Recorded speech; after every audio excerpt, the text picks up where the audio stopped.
Mamin. Apa kabar? Hai semuanya, parents. Aku Astra. Aku adalah ibu beranak dua. Aku juga seorang doula. Doula adalah pendamping persalinan, lalu kehamilan dan juga masa postpartum untuk ibu. Aku juga founder dari Hal Ibu. Kalau gitu kita langsung ke PPD-nya nih Mbak. Kalau misalkan Boleh.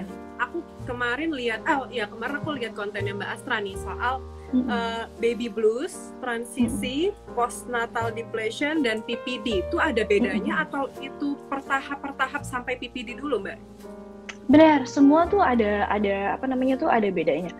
Pertama gini, postpartum, kita samain persepsi dulu. Postpartum adalah masa sesudah melahirkan.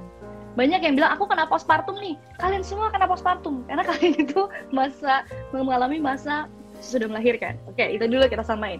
Ada namanya baby blues yang pertama. Baby blues adalah masa sudah melahirkan yang kita suka feeling tadi, kesedihan, terus ketidakcukupan, worry, irritable, lack of appetite, sadness. Dan ini terjadinya itu cuma 14 hari setelah melahirkan.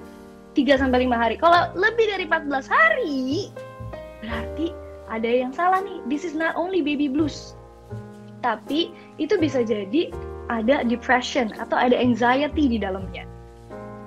Berapa persen sih perempuan yang ngalamin baby blues? Ada 50-80% perempuan. Nah, kalau depression itu cuma 20% yang kena. Banyak orang yang asumsi kalau kena langsung, I have depression. No, maybe not. Kadang-kadang yang terjadi adalah kita hanya bertransisi atau ada postnatal depression. Ada pengurangan dari masa psikologi, dari cara kita berpikir, terus nutrisi, kurang tidur, dan lainnya. Itu tuh sebenarnya kita bertransisi aja. Nah, yang membedakan depression sama enggak adalah anhedonia, atau there is no joy of taking care of the baby. Oke, dan that's something, this is different. Nah, si postpartum depression atau postnatal depression ini yang kita kebanyakan ngalamin ini itu bisa 50-80% perempuan. Yang dialami adalah kecapean, baby brain, poor concentration, poor memory, emotional irritability, loss of libido, dan biasanya tuh banyak kan adalah kekurangan nutrisi dan juga kekurangan tidur. Karena setahun pertama tuh kita kekurangan tidur bisa sampai 1000 jam gitu. So much. Dan itu bikin kita jadi ini ya, zombie gitu ya, Mamin. Tapi aku juga ngalamin tuh Mbak, baby blues itu. Selalu nangis, nggak jelas ya kan Mbak ya. Terus ngerasa kalau hidup kita tuh berakhir di situ aja, trap. Kayak cuman nyusuin, mandiin, udah gitu aja gitu. Iya, benar banget. Jadi kayak karena kan kita di rumah aja tuh, terus udah gitu kita bertemu dengan tembok-tembok dan bayi, dan suami pergi, bisa jadi ibunya Mamin dan mertua aku juga sih semuanya sibuk, dan nggak ada lagi tuh si postpartum community. Apalagi kita di kota-kota besar ya. Kalau dulu tuh zaman dulu ibu tuh disuruh tidur aja, yang lain tuh ada yang masakin, ada yang megangin bayi, ada yang pijetin, ada yang kasih jamu, and that loss of community in your home, that also causes the depression gitu. Oke, jadi bedanya itu tadi kalau baby blues sampai transisi dan postnatal depression mungkin masih ada joy untuk taking care of the baby ya Mbak ya? Yes, kalau definitely. Baby literally lost gitu ya Mbak ya? Yes, for amount of time itu lost, kayak bingung, susah, terus kayak I don't wanna do this gitu. Kalau sampai akhirnya mau menyakiti bayi dan menyakiti dirinya, itu namanya postpartum psychosis. Dan ini yang udah alarm, nggak boleh lagi ikutan IG live, tapi langsung ke rumah sakit. Oke, berarti kalau dari baby blues itu kan 14 days ya Mbak, 14 hari. Itu masih baby blues. Berarti kalau lewat dari 14 hari, which is sudah masuk PPD? Belum tentu, Mamin. Kenapa? Tadi, karena tadi ciri-cirinya adalah ketika kita have depression, yang tadi aku bilang, dia benar-benar bisa ke panic attack, bisa tadi benar-benar gak mau ngurusin bayinya, benar-benar gak bisa berfungsi dengan baik secara mental untuk menjadi seorang perempuan, bahkan seorang manusia dan seorang ibu. Oh ya, I don't wanna do this at all. And then you can get attacked. Dan spektrumnya banyak, bisa yang sampai berat banget, bisa yang sebenarnya hanya anxiety saja. Kayak tremor dikit tapi udah langsung. Dan itu bisa jadi hanya transitioning. Kita hanya bertransisi karena kita tadi gak punya support, lack of support, terus nutrition. Kadang-kadang ini padahal basic banget, ini yang paling penting.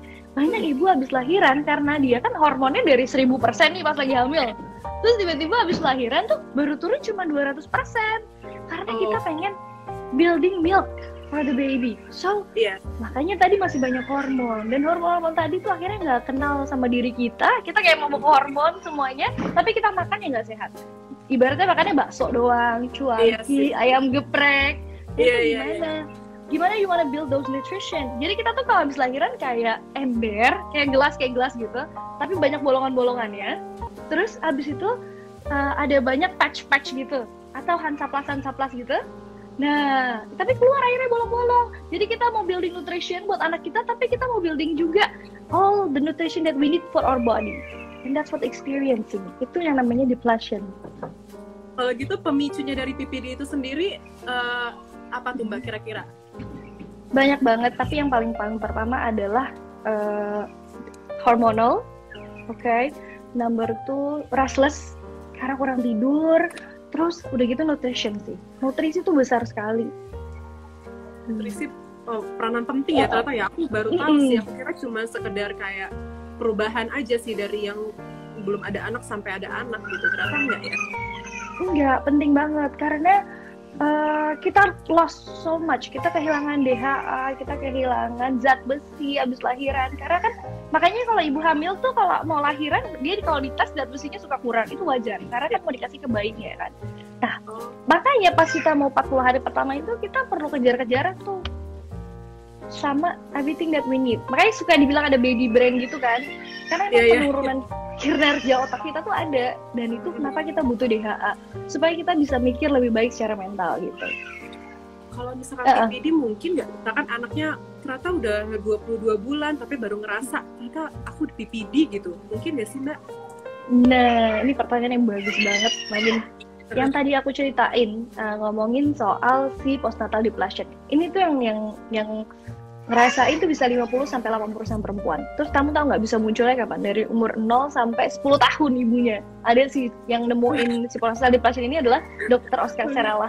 Dan salah satu kliennya tuh ada 10 tahun kemudian, if you don't treat all the changes in your body, mentally, psychologically, then something will happen in further future. Dan aku nggak jarang nemuin ibu-ibu yang klien aku, yang mereka kok aku masih ngerasain sedih, kok aku kayak baru habis lahiran ya gitu, karena nggak pernah dihadapin pada saat ini.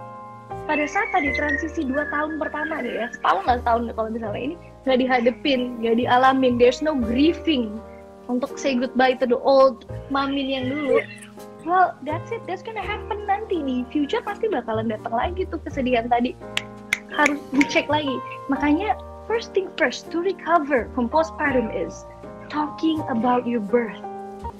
Membicarakan akan persalinanmu, entah itu sesar, entah itu vaginal. Karena kelahiran adalah momen terbesar untuk seorang manusia, untuk seorang ibu. Maka kalau hari itu kamu lahirannya sesar, kamu tanyain sama obgynmu, kamu tanyain sama suster, kamu tanyain sama suamimu, gimana sih kita lahirannya? Kalau kamu waktu itu lahirannya sama siapa, dulamu atau sama bidanmu, ditanyain juga gimana sih persalinan kita. Kenapa? Karena kita pengen in charge in our birth. And then if we talk about that birth, it will heal us. Oh, there's things that I want to recover from it. There's trauma. Gitu.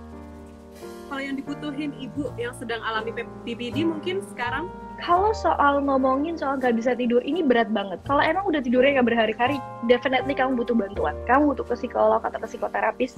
Aku nyaraninnya psikoterapis atau psikiatris, tapi belum tentu harus minum obat ya. Bisa jadi, kamu cobain dulu minum chamomile.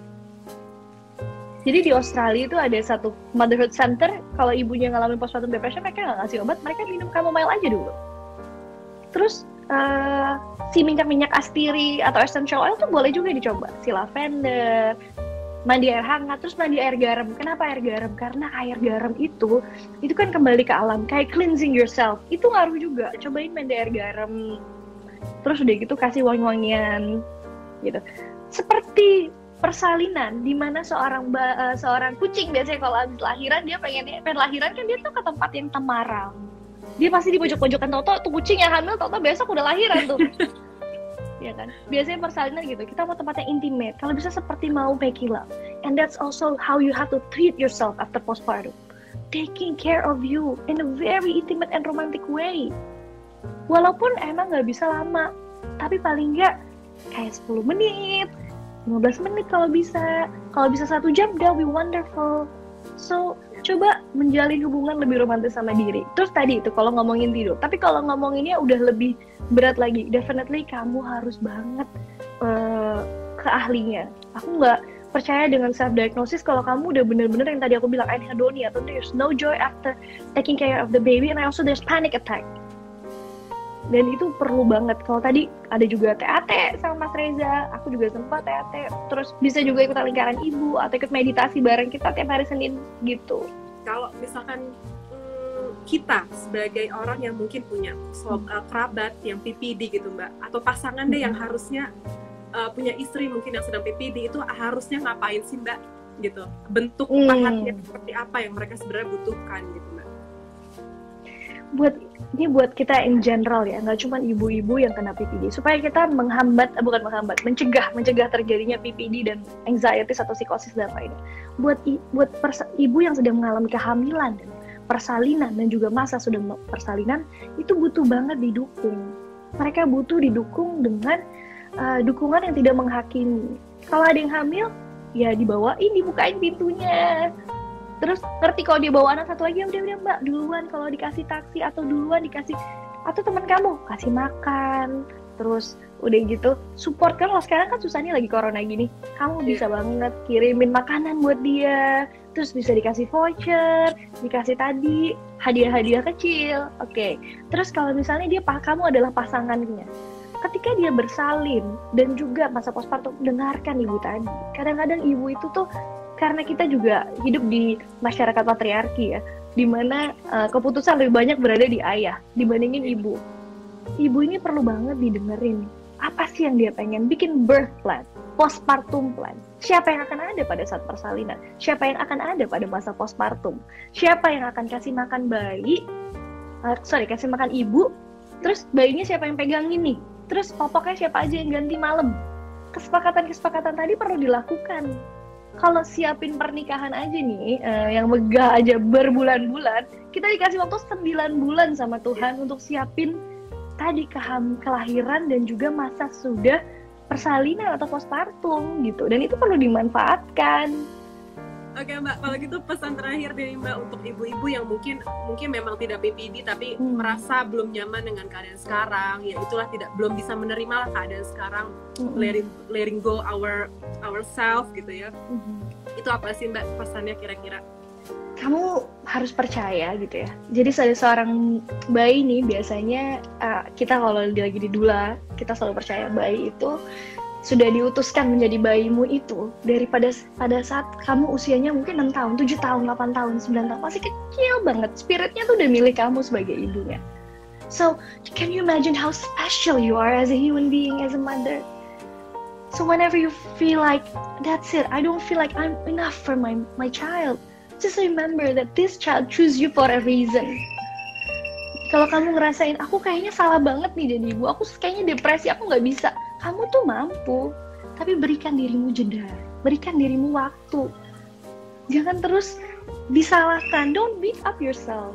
You know, just feel it. Terus satu lagi, aku pengen positif terus, biasanya ibu tuh kayak gitu. Nggak bisa positif terus, cuma orang gila yang bisa positif terus. Baterai tuh jalan kalau ada negatif sama positif. Itu supaya kamu bisa balance. Jadi gimana caranya untuk bisa recycle si negatif, terima dirimu, baru kamu bisa kasih ke anaknya. Cintailah dirimu, berikan waktu untuk dirimu, memberikan jeda, rasakan semua yang kamu perlu rasakan. Setelah itu, baru kamu siap jadi ibu. Dan aku yakin kamu adalah ibu yang terbaik untuk anakmu. Gak ada lagi, gak salah. Pilihan Tuhan itu gak pernah salah. Mbak, thank you for your time ya Mbak ya. Kapan-kapan kita jelek bareng lagi ya Mbak ya. Siap. Yeah, thank you. Bye.